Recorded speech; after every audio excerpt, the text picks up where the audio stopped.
FIFA 22 has now been out for around 3 months, and in that time I've shown a number of different trader methods. But with every single trader method that I show, it doesn't mean that I'm using every single one every single day. There are some methods that I use more than others. So in today's video, I'm going to be showing you 3 of the very simple trader methods that I've used the most so far within FIFA 22. But before we do get into the video, if you do want to entirely skip trading and just get straight to the point of earning coins, then there is no better place than Mule Factory.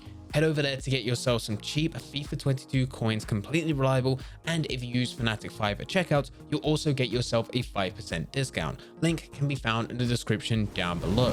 Getting back into the video, there's a lot of good trading methods that I've already shown you guys on this channel. Some of them will work all year round, whereas other ones will require specific requirements. But as long as those requirements are met, you will be able to make coins from them. But it may go without saying that it's difficult to be using every single method at the exact same time. It's also not recommended even if you could do that. It's one thing just trying to find a trading method that is profitable, but it's something completely different when you have multiple trading methods that work and you want to maximize the amount of coins that you're able to make from each and every single one of them. So here are 3 different trading methods that have been the most used methods so far within FIFA 22. The first one, and you may have already guessed it before I even started the intro to this video, is bulk bidding. This type of method isn't going to give you insane profits per card, and there's other methods that you could be using which will give a greater return, but bulk bidding works well to fit around my lifestyle. I normally wake up and the first thing that I do is turn on my Xbox, go onto FIFA 22, log into Ultimate Team, and spend about 5 minutes looking for a player and bidding on 50 of them, maxing out my watch list. Normally, because it is early morning, those players may take 10 to 15 minutes to expire, so that's the time that I take to go and have a shower. By the time the shower's finished and I come back, I can then relist those players and then go and bid on another lot of 50 players, and that's when I take the time to go and have my breakfast, brush my teeth, come back, and there we go again. I will list all the players that have expired, and then we go through this whole routine again. Most of my day is actually made up of me just bidding on players for about 5 minutes and then spending anywhere between 15 to 30 minutes actually doing work. The work will be planning videos, recording, editing, or even starting a completely new project. With this method, I'm always in a position where I'm always making coins within FIFA, no matter what I'm doing and how much time I can actually dedicate to the game. The biggest struggle for most people is finding players that work, and we have gone through a number of different videos here on this channel showing players that I use regularly, but also showing you exactly how you can find several players that will hopefully be working for you. The next method that I use regularly is the bronze pack method, and depending on the time of year will depend on how I actually go through this, but typically it is just going over to the store, opening the 750 coin bronze packs, storing the players that don't sell to my club, and listing the players that do sell on the transfer market. By the time of recording this video, it's hard not to make coins from this because of the league SBCs. You can use bronze players for those league SBCs, and because of this, so many people are going towards those players, and it makes those players increase in price where you can sell them on, especially if you're going to be looking at the Premier League, because you can get some players, and it's actually not difficult to do, where you're able to get players that sell anywhere between 3 to about 4,000 coins. This is just for the Premier League. The other leagues also have players that do sell, they just don't sell for as much. The players that don't sell get stored to the club, and then eventually I will use them for the bronze upgrade where I'm able to get silver players. This worked out really well for me once EA finally released icon swaps.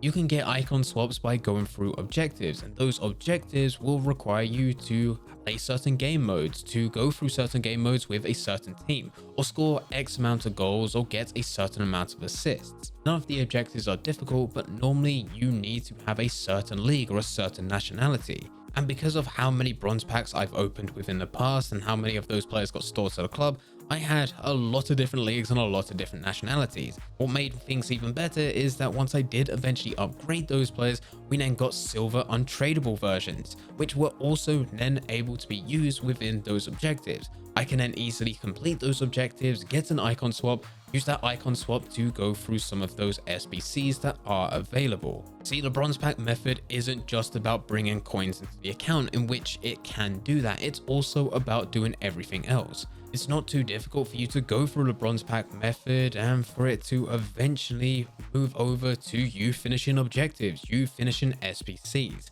And all of this will gradually build up your account where you have more and more coins. Of course, it's not a fun method, it's kinda boring. You sit there and open bronze packs. But if you are a lazy player like me, then it's going to work for you. And the final method that I've constantly been using is silver trading or even silver investing, more specifically with the team of the weeks. I used to really like going through the 1, 2, 3 method and look at gold team of the week players, or even just specifically look at gold team of the weeks in general to see if I can get them on a cheaper bid. And you can still go through both of those methods and still make coins, but you're really only looking at making anywhere between a couple hundred to a couple thousand. And that's if you're lucky. You have to be trading at the right time and you need to be in the right place. But with silver team of the weeks, it seems to be 10 times easier. There's not as many silver team of the week players on the market, but it has a fraction of the attention. So when actually looking at silver team of the week players, and you don't need to have anything special within the filter, you just need to go over to the transfer search and put in the quality of silver team of the week. You can then go through the market and find any players with bids on, just add them to your watch list. You can then wait for them to get down to the last 30 seconds where you place a bid.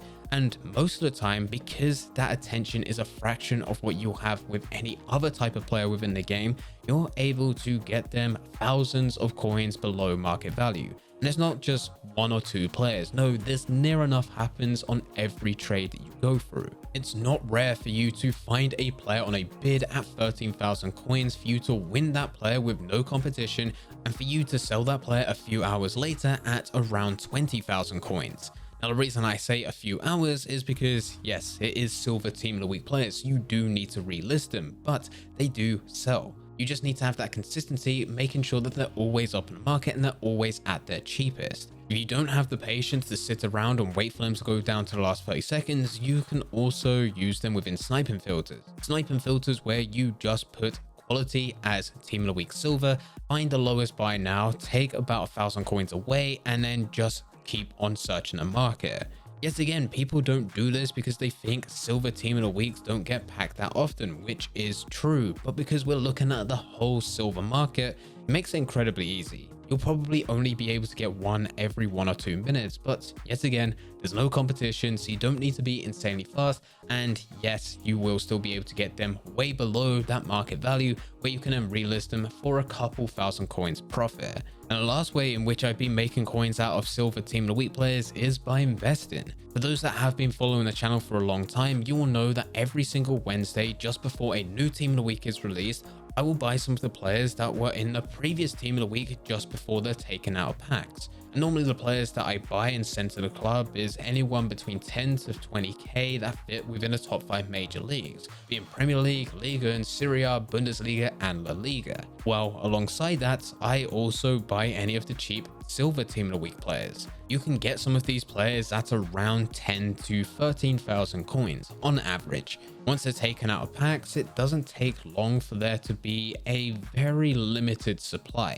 Not as many people open silver team of the week packs, and for those that are actually buying into the players, they're most likely fans of the club or fans of that player, so then they store them to the club and don't bother relisting them because they're not looking to make trades. This brings a very limited supply to anyone else in the future that is looking to buy and hold that player because they play for their favorite club. And normally you can see them shoot up in price. Already this year, I've done this several times with these types of cards. One of the best examples of this, and unfortunately I don't have the footage to show you, but I did buy into Blair Turger, who was part of the first or second team of the week within FIFA 22. I bought him for about 12,000 coins on Xbox, but when you actually look at him on Footbin, you can see that his price fluctuates massively. As of right now on Xbox, he's just under 20,000 coins, but when I sold him for 27,000 coins. And he's not the only one. There's already been several players that have worked out exactly like this. All I need to do is every single Wednesday when I'm buying gold inform players, I also buy silver inform players, hold them into the club, wait for a while, and eventually once they do increase in price, that is when I go and sell them on. Anyway, these are 3 different methods that I have been using ever since the first week of FIFA 22 and will continue to use. Most of them are fairly easy. The silver team of the week takes a bit more time, but with it, you're able to make quite a bit more coins out of them. If you do have any questions about anything, then please feel free to leave them in the comment section down below. But anyway, guys, I hope you guys did enjoy it. If you did enjoy it, don't forget to leave a like and subscribe. But for now, I'm going to see ya.